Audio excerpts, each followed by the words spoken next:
Narsimha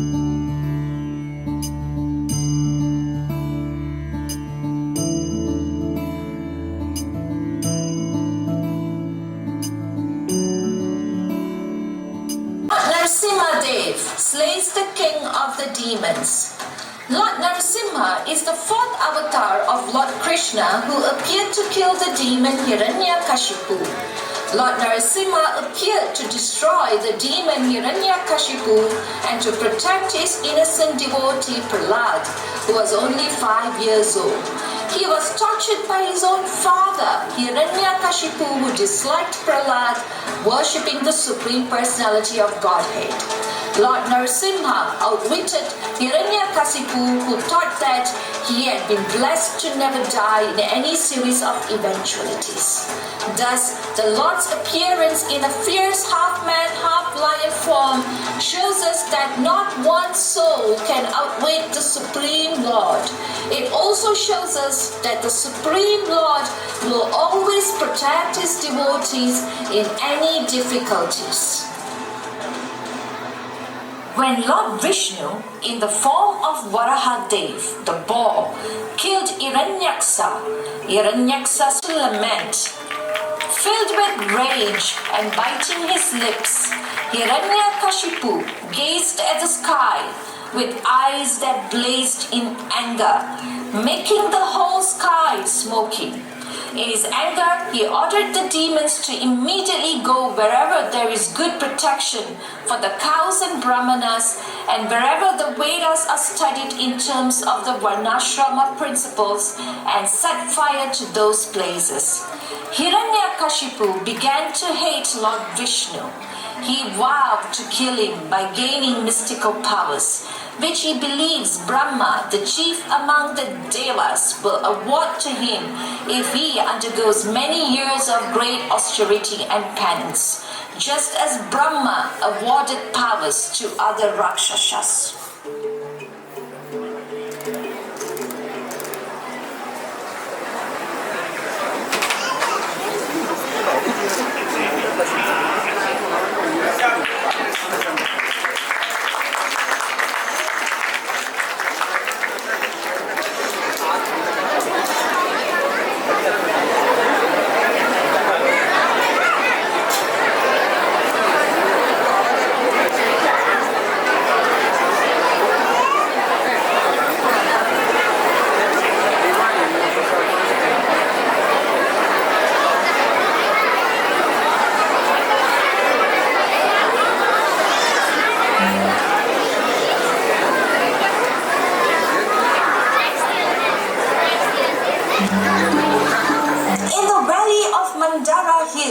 Hiranyakashipu began performing his austerities by standing with his toes on the ground, keeping his arms upwards and looking towards the sky. This position was extremely difficult, but he accepted it as a means to attain perfection.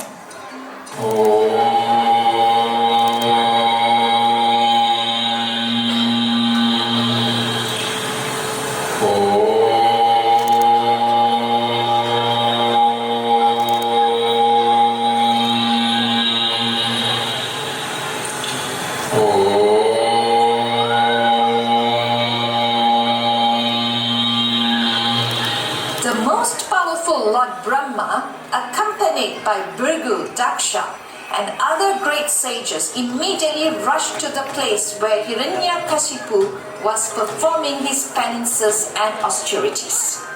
O son of Kashyapa Muni, please get up, please get up. All good fortune unto you. You are now perfect in the performance of your austerities, and therefore I may give you a benediction. You may now ask from me whatever you desire, and I shall try to fulfill your wish. As soon as he was sprinkled with the water from Lord Brahma's water pot, Hiranyakasipu arose and dunked with a full body with limbs so strong that they could bear the striking of a thunderbolt. With physical strength, and a bodily luster resembling molten gold, he emerged from the anthill, a completely young man, just as fire springs from fuel wood. O my Lord, O best of the givers of benediction, if you will kindly grant me the benediction I desire, please let me not meet death from any of the living entities created by you. Grant me that I not meet death from any entity, living or non-living. Grant me further that I not be killed by any demigod or demon or by any great snake from the lower planets. Since no one can kill you in the battlefield, you have no competitor. Therefore, grant me the benediction that I too may have no rival. Give me sole lordship over all the living entities and presiding deities, and give me all the glories obtained by that position.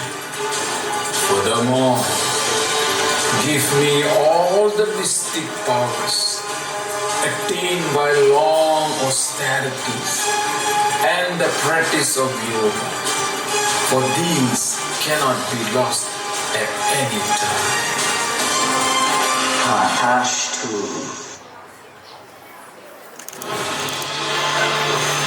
Brahma was horrified to hear these demands. He knew that this is going to end very badly. Hiranyakasipu became the conqueror of the entire universe.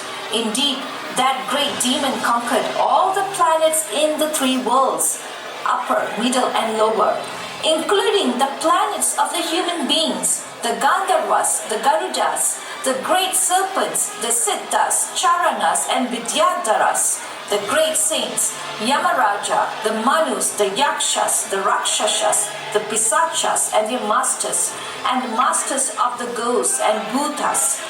He defeated the rulers of all the other planets where there are living entities and brought them under his control. Conquering the abodes of all, he seized their power and influence.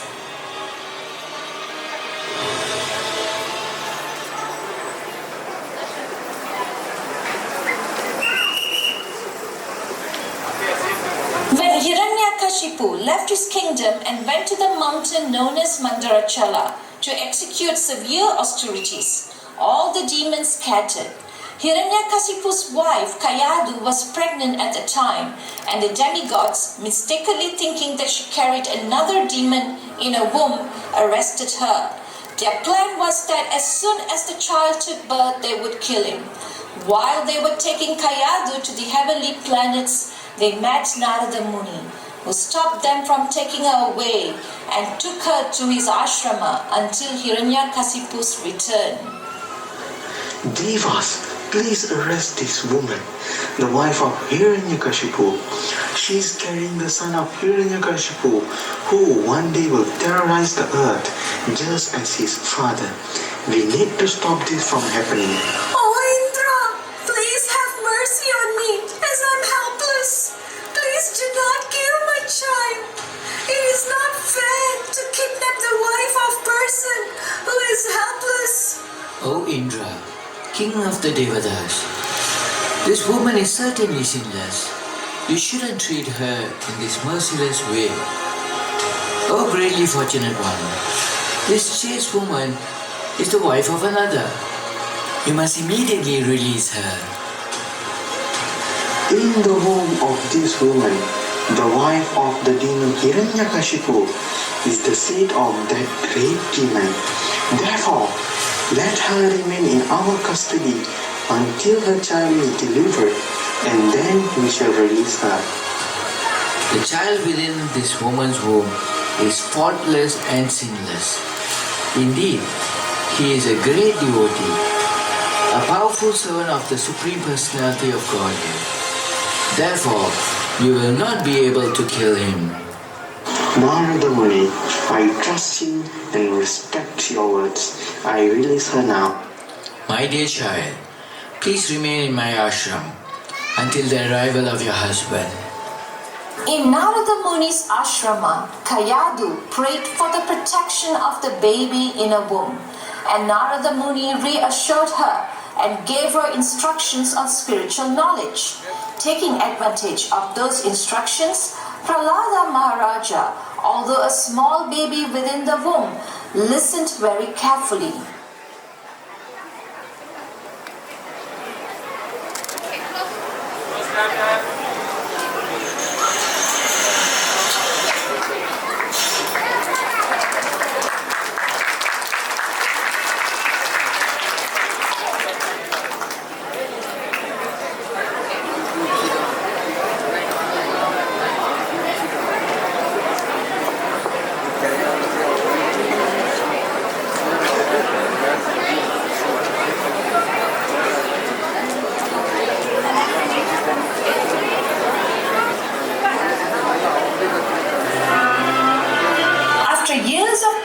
In the valley of Mandara hills, Hiranyakasipu returns to his palace. Kayadu presents their son, Prahlada, to Hiranyakasipu.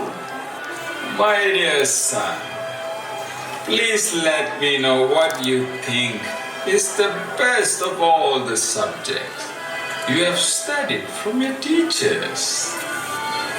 O best of Asuras, king of the demons, as far as I have learned from my spiritual master, any person who has accepted a temporary body and temporary household life is certainly embarrassed by anxiety because of having fallen in a dark well where there is no water but only suffering.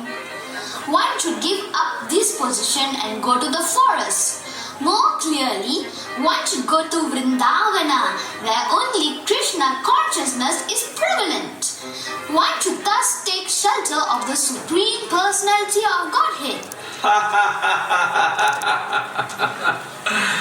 Thus is the intelligence of children spoiled by the words of the enemy.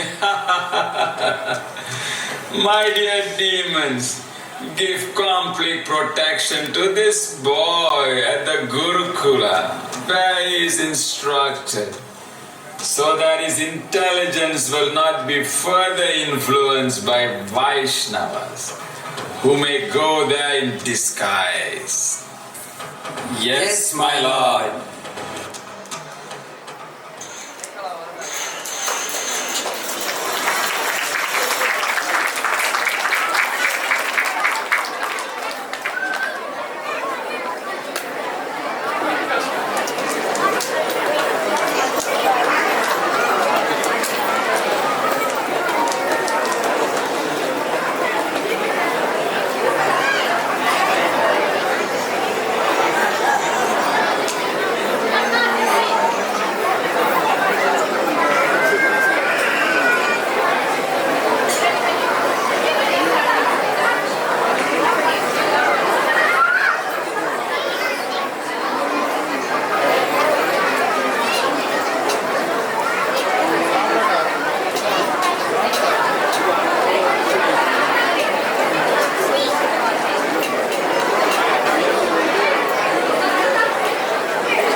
The real problem of life is the repetition of birth and death, which is like a wheel rolling repeatedly up and down.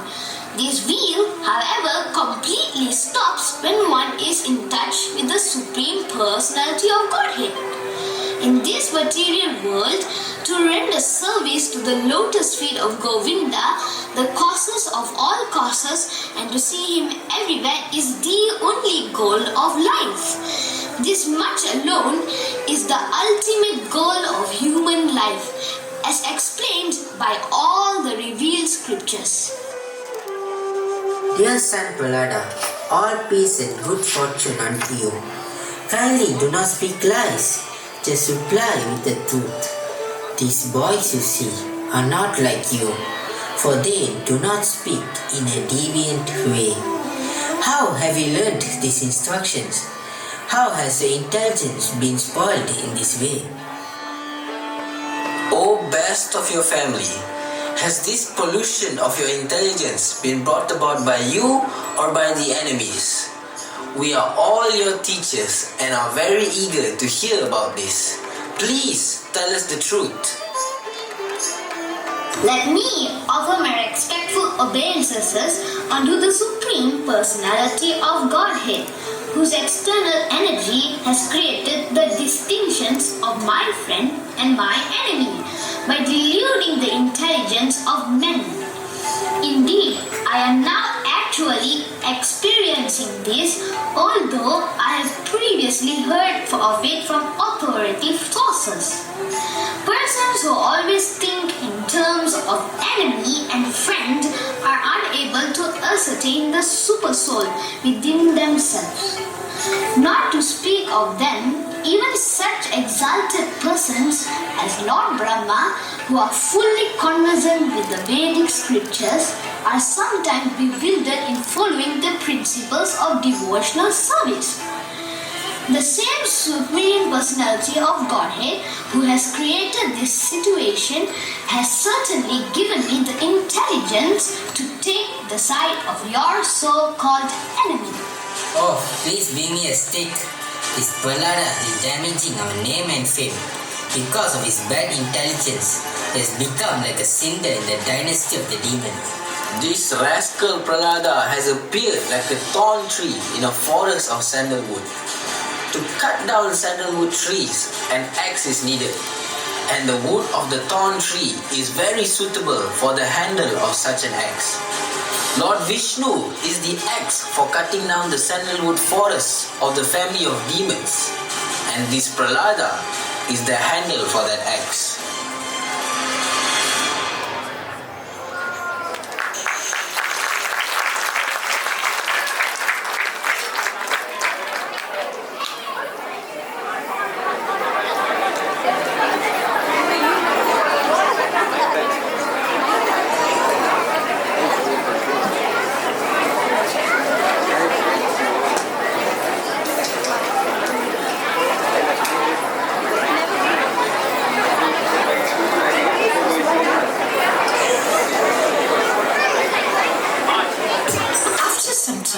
The teachers, Santa and Amarka, thought that Prahlad Maharaj was sufficiently educated in the diplomatic affairs of pacifying public leaders, appeasing them by giving them lucrative posts, dividing and ruling over them, and punishing them in cases of disobedience.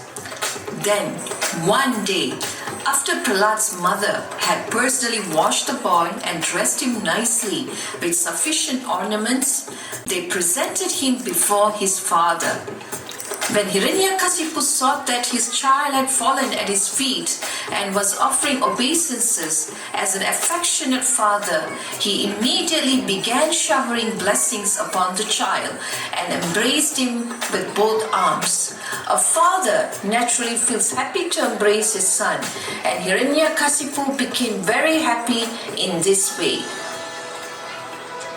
My dear Prahlada, my dear son, O long-lived one, you have heard many things from your teachers. Now please repeat to me whatever you think is the best of that knowledge. Shravanam Kirtanam Vishnoho Smaranam Padasevanam Archanam Mandanam Dashyam Shakyam Atmanivedanam. Hearing and chanting about the transcendental holy name, form, qualities, paraphernalia and pastimes of Lord Vishnu, remembering them, serving the lotus feet of the Lord, offering the Lord respectful worship with 16 types of paraphernalia, offering praise to the Lord, becoming his servant, considering the Lord one's best friend, and surrendering everything unto him. These 9 processes are accepted as pure devotional service. One who has dedicated his life to the service of Krishna through these 9 methods should be understood to be the most learned person, for he has acquired complete knowledge. O unqualified, most heinous son of a Brahmana, you have disobeyed my order and taken shelter of the party of my enemies. You have taught this poor boy, you have taught this poor boy about devotional service? What is this nonsense? O enemy of King Indra, O king, whatever your son Prahlada has said was not taught to him by me or anyone else. His spontaneous devotional service has naturally developed in him. Therefore, please give up your anger and do not unnecessarily accuse us. It is not good to insult a Brahmana in this way. You rascal! You foolish boy! Most fallen of our family! If you have not received this education from your teachers, where have you gotten it from? Because of their uncontrolled senses, persons too addicted to materialistic life make progress toward hellish conditions and repeatedly chew that which has already been chewed. Their inclinations toward Krishna are never aroused, either by the instructions of others, by their own efforts, or by a combination of both. Oh demons! Take this boy away from me! Take this boy away from me! He deserves to be killed. Kill him as soon as possible, as soon as possible. This boy Prahlada is the killer of my brother, for he has given up his family to engage in devotional service of the enemy, Lord Vishnu, like a menial servant.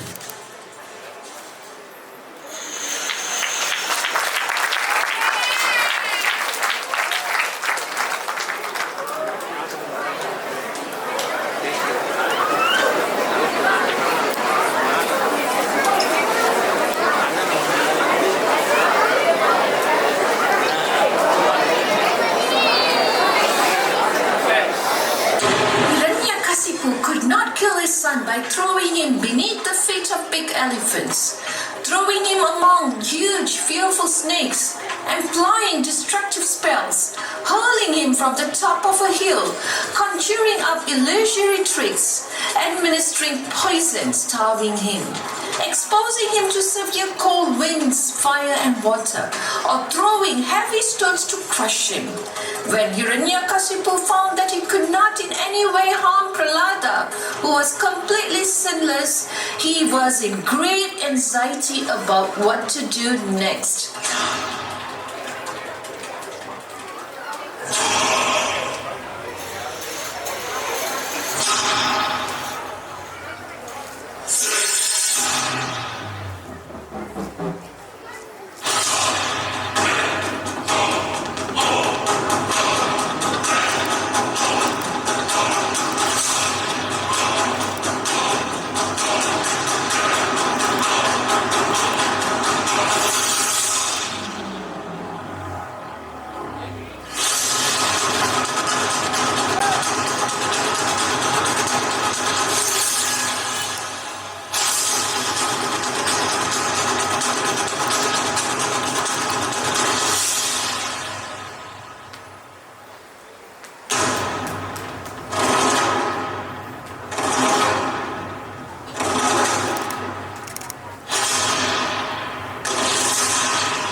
Dainamarka brought Prahlada to his father, Hiranyakasipu. In a helpless condition, they approached Hiranyakasipu and described in detail the effect of Prahlada's preaching about the glories of Lord Vishnu. After hearing of this, Hiranyakasipu decided to kill his son Prahlada. Oh, most impudent, most unintelligent disruptor of the family, oh lowest of mankind, you have violated my power to rule you. Therefore, you are an obstinate fool. Today, I shall send you to the place of Yamaraj.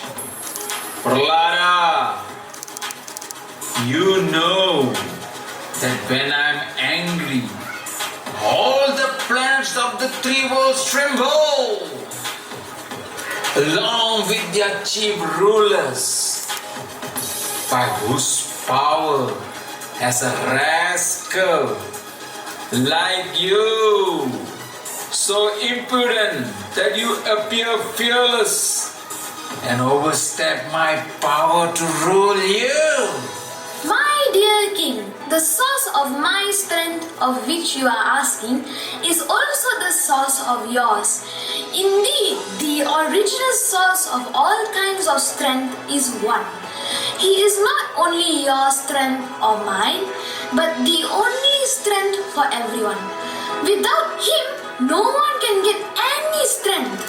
Whether moving or not moving, superior or inferior, everyone, including Lord Brahma, is controlled by the strength of the Supreme Personality of Godhead.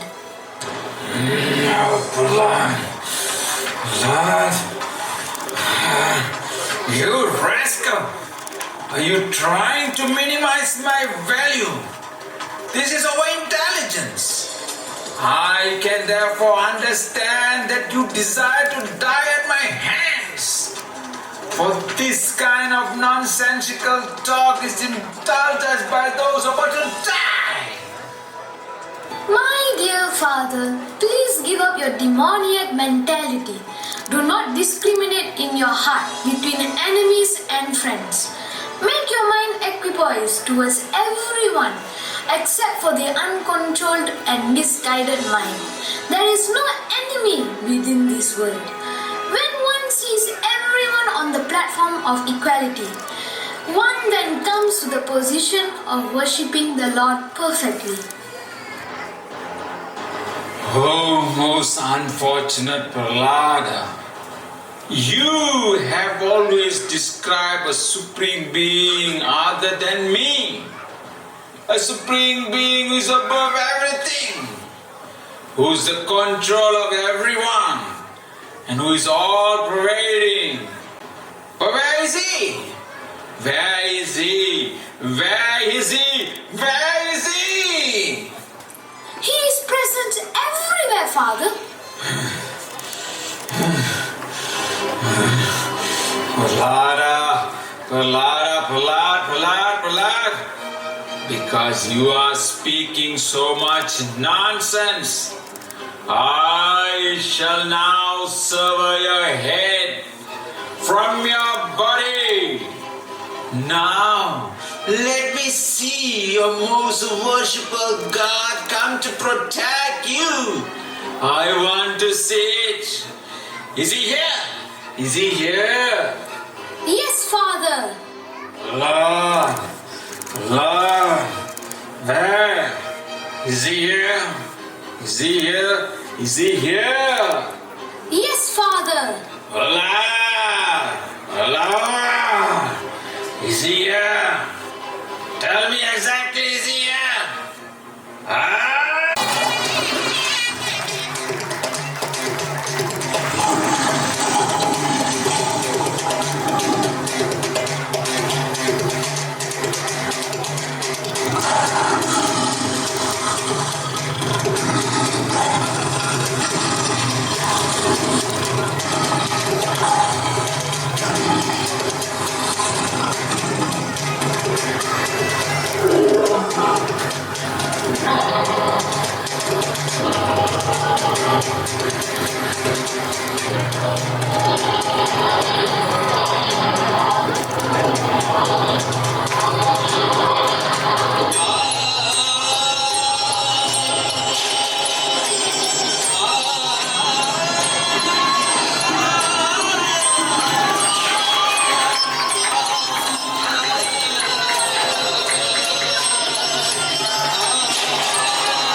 Namaste Narasimhaya.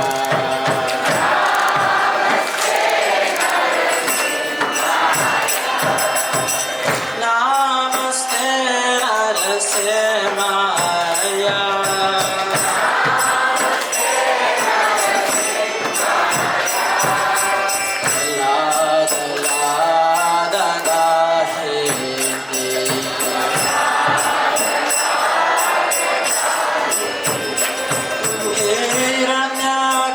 Hiranyakasipu rakshaha.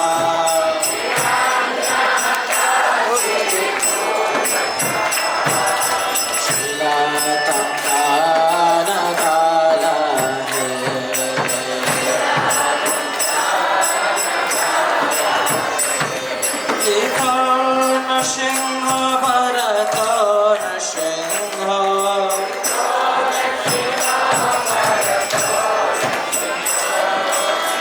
Jaya Jaya Mitato Narsimha.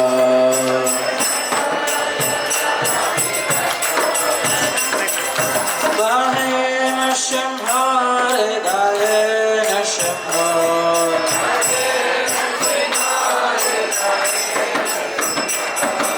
Narsimhamadem Sharanam Prapade.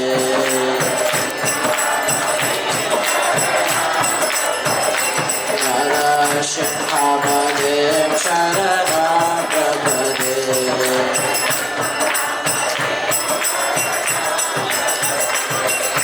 Kamakara Kamala Bhadiraka Adita Shringa.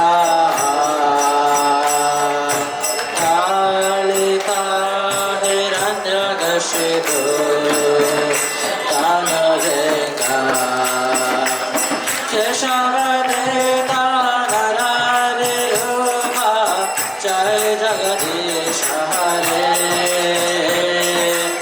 Jai Jagadisha Hare Jai Jagadisha Hare.